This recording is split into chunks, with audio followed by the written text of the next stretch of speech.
Every major airline is racing to cross the Atlantic with smaller, fuel-efficient jets. Iberia and Aer Lingus have already pioneered new routes with single-aisle aircraft, opening markets once thought impossible. But just moments ago, Delta made a move nobody expected, flatly rejecting this revolution and choosing to operate only wide-body planes. Why would Delta gamble its future on a strategy the rest of the industry is abandoning? The answer lies where market trends collide with corporate ambition. A decade ago, crossing the Atlantic meant boarding a massive twin-aisle jet, often bound for a handful of major cities. That picture is changing fast. Airlines are now flying single-aisle aircraft like the Airbus A321neo and the Boeing 737 MAX on routes once reserved for wide bodies. These new planes are not just smaller. They are engineered for distance. The A321XLR, for example, can fly up to 4,700 nautical miles, linking cities like Boston and Dublin or Philadelphia and Rome without a fuel stop. Iberia and Aer Lingus were among the first in Europe to seize this opportunity, launching direct flights from secondary cities such as Manchester and Shannon to North America. Their A321LRs and XLRs carry from 180 to 200 passengers, enough to fill a plane profitably on routes too thin for a 300-seat wide-body. For airlines, the math is compelling. A narrow-body burns less fuel per seat, costs less to acquire, and can be filled more easily, especially outside the summer rush. Maintenance is simpler, and crews are smaller. The economics allow carriers to test new city pairs, add more frequencies, and serve travelers who would otherwise need to connect through a major hub. United and American, seeing the same potential, have each ordered more than 50 A321XLRs, aiming to reach cities like Cleveland, Raleigh, and St. Louis directly from Europe.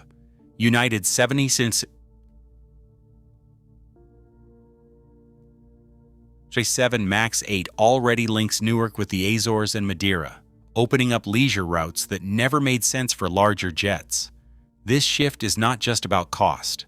It is about unlocking new demand.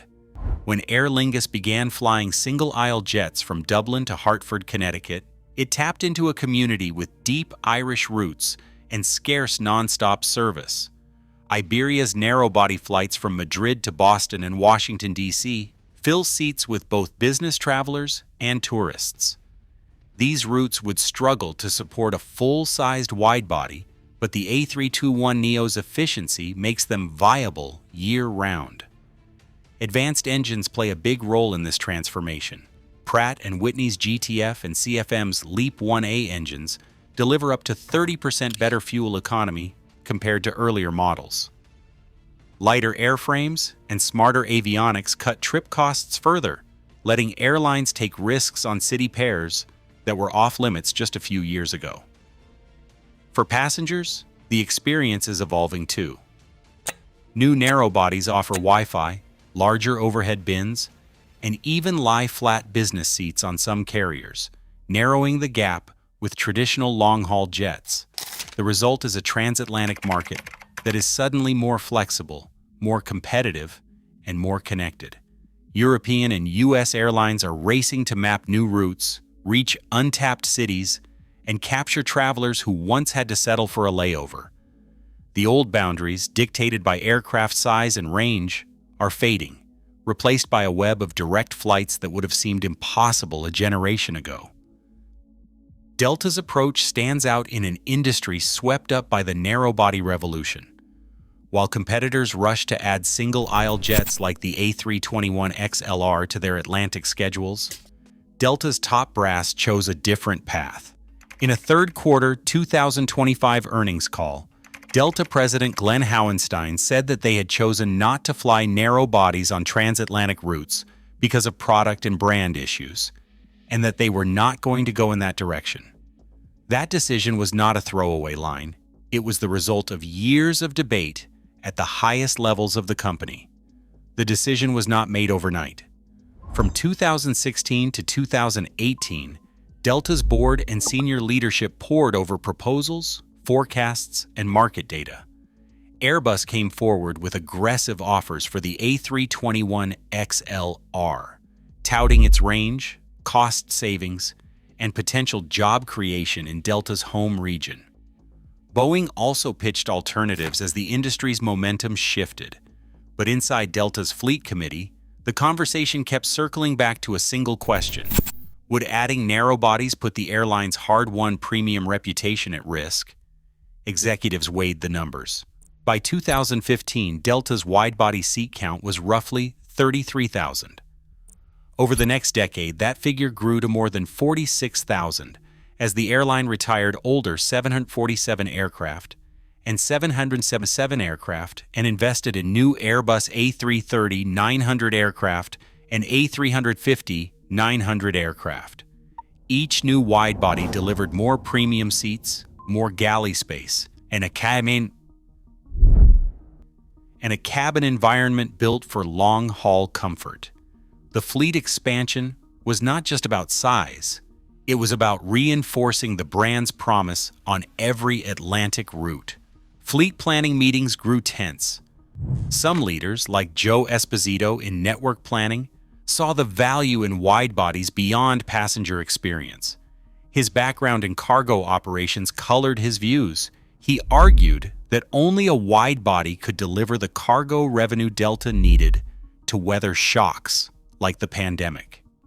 Others pressed for flexibility, noting that narrow-bodies could open up new city pairs and lower costs. But the board minutes, according to sources close to the process, reflect a clear consensus. The risk of diluting Delta's global product outweighed any operational savings. The final call was deliberate and public. Delta's official stance left little room for ambiguity. With the exception of a few seasonal flights to Iceland, every transatlantic route would be flown with a wide-body. The message to the market and to Delta's own teams was unmistakable.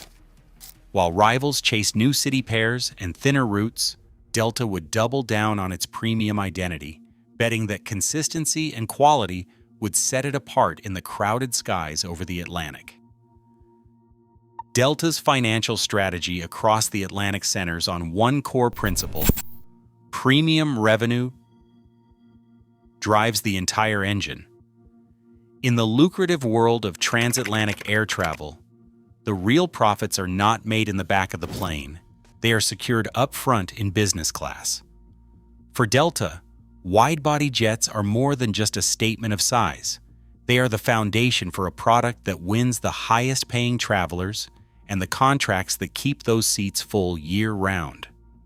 Delta's own numbers tell the story. In the summer of 2023, the airline posted $3.2 billion in transatlantic revenue, with premium cabins accounting for nearly 60% of that figure. On routes like New York to London, the average business class fare landed between $4,500 and $7,000 round trip. Industry analysts estimate that these seats deliver operating margins of 20 to 30%, far above the single-digit returns typical in economy. Every Delta One suite sold is not just a ticket, it is a multiplier for the bottom line. This premium focus is not just about ticket prices. The real battleground is corporate travel. Each year, Fortune 500 companies send out requests for proposals to airlines, seeking the best mix of comfort, reliability, and service for their global workforces. In 2022, a major U.S. tech firm put $14 million in annual Europe travel up for grabs. Delta's pitch centered on wide-body consistency. Every flight guaranteed lie-flat seats, full privacy, and access to partner lounges. American Airlines, offering some A321XLR flights, could not match the scale or product. Despite a 12% higher average fare, Delta won the preferred supplier contract for the majority of that business. The deciding factors were higher traveler satisfaction scores, robust duty of care provisions, and a promise that no executive would ever be downgraded to a narrow-body for a 7-hour crossing. Delta's approach has ripple effects. Corporate contracts often guarantee high load factors in the premium cabin, up to 85% on some routes, while competitors with mixed fleets see lower averages and must discount more often to fill seats. Third-party surveys from the Global Business Travel Association and Business Travel News have ranked Delta's transatlantic premium product number 1 for 2 years running. The airline's fares routinely sit 10 to 20% above rivals, yet demand remains strong. The economics are clear. Wide-bodies cost more to operate, but the margin from premium cabins and the steady stream of corporate contracts more than offset those expenses. For Delta, the premium revenue engine is not just a marketing slogan. It is the business model that justifies every decision to keep narrow bodies out of the Atlantic skies. Inside Delta's engineering labs, fitting a true Delta One suite into a single-aisle jet was studied and then shelved. The privacy doors, full-length beds, and direct aisle access that define the Delta One experience require a cabin width only wide bodies can provide. Maintenance engineers point to evacuation rules and galley size as hard limits, and narrow bodies simply cannot support the full suite without major compromises. Even the most advanced single-aisle layouts, like those on some A321s, offer less privacy and more noise, with limited space for premium galleys and only a handful of business seats. For Delta, that is a non-starter. The promise made to corporate clients and high-end travelers is clear. Every transatlantic flight delivers a consistent top-tier product, no matter the route or the season. The network is built around that guarantee. Delta's transatlantic operation revolves around a handful of powerhouse hubs: Atlanta, New York, JFK, Detroit, Minneapolis, Boston, and Seattle. These airports are not just departure points. They are connection engines, funneling travelers from over 200 U.S. cities onto wide bodies bound for Europe. At Atlanta, the world's busiest airport, more than 65% of transatlantic passengers connect from elsewhere, many starting their journey in cities that could never fill a long-haul jet on their own. The same pattern repeats in Detroit, Minneapolis, and Boston, where Delta's schedule is designed to bank wide-body departures for maximum connectivity. This hub structure lets Delta fill premium cabins even on routes that would be unprofitable point to point, while maintaining high load factors and steady yields. Where Delta does not fly its own metal, it relies on joint venture partners to extend its reach. The Transatlantic Alliance with Air France, KLM, and Virgin Atlantic covers more than 300 daily flights between North America and Europe, pooling revenue and coordinating schedules to minimize gaps. A traveler flying from Kansas City to Lyon might connect in Atlanta or New York to a Delta A350, then transfer in Paris to an Air France flight, all on a single ticket, with lounge access and baggage through check. This integrated network means Delta can offer seamless service to dozens of European cities without operating thin routes with its own aircraft.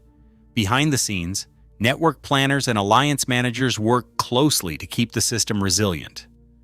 If demand spikes in one market, wide bodies can be shifted between hubs or across the Atlantic, preserving product consistency and operational reliability.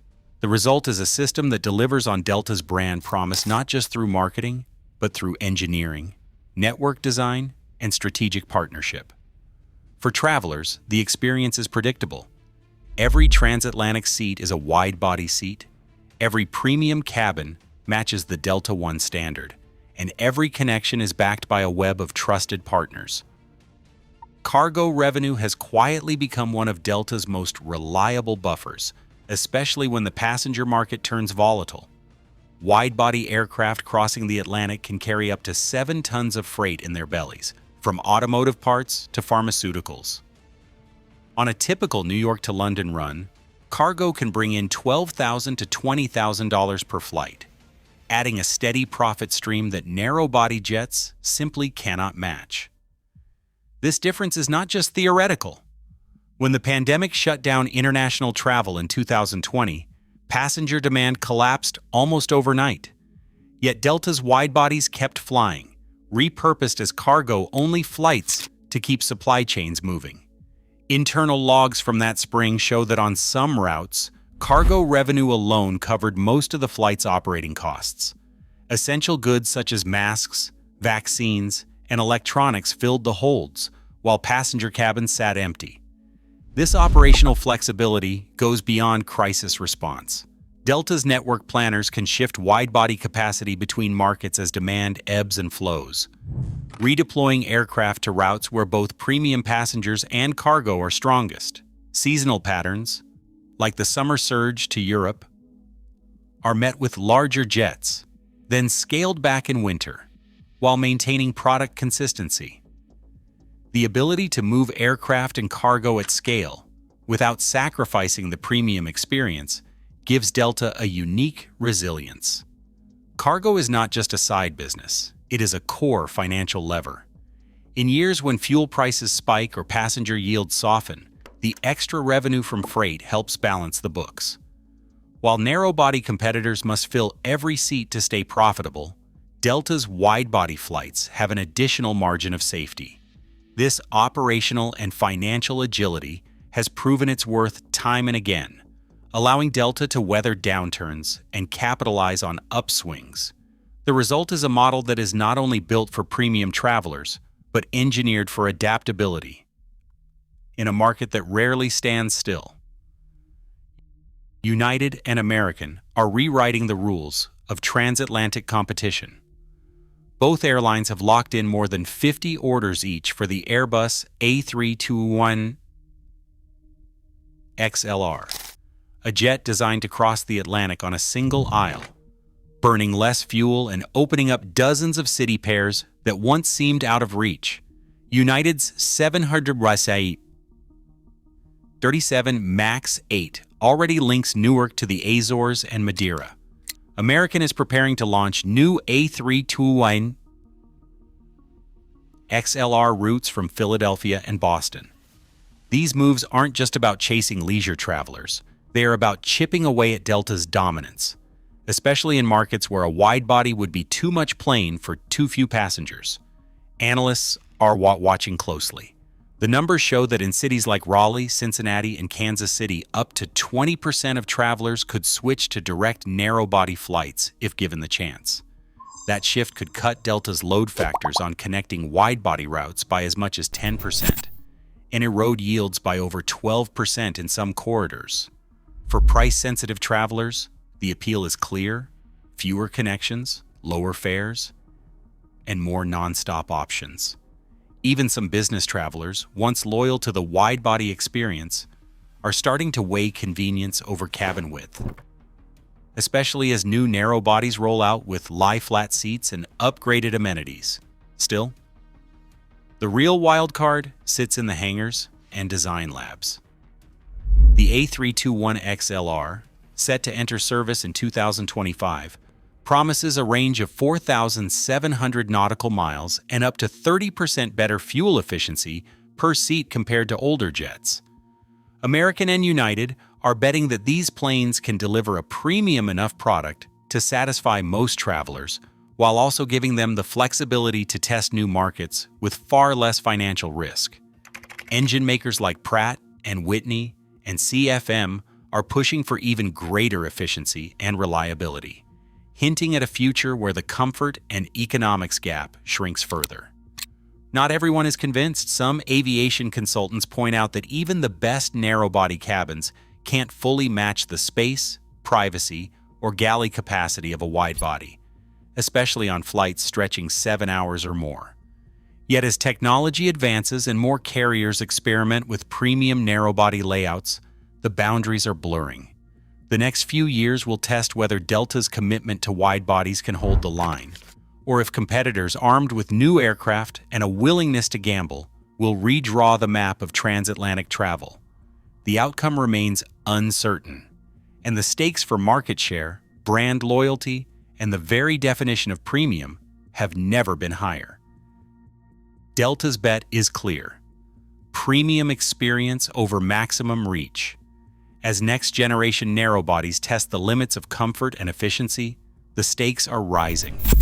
Today, every transatlantic seat sold is a battle over what travelers value most: cost, convenience, or comfort. In this high-altitude standoff, the future of global air travel will be shaped not just by aircraft, but by the expectations we refuse to abandon.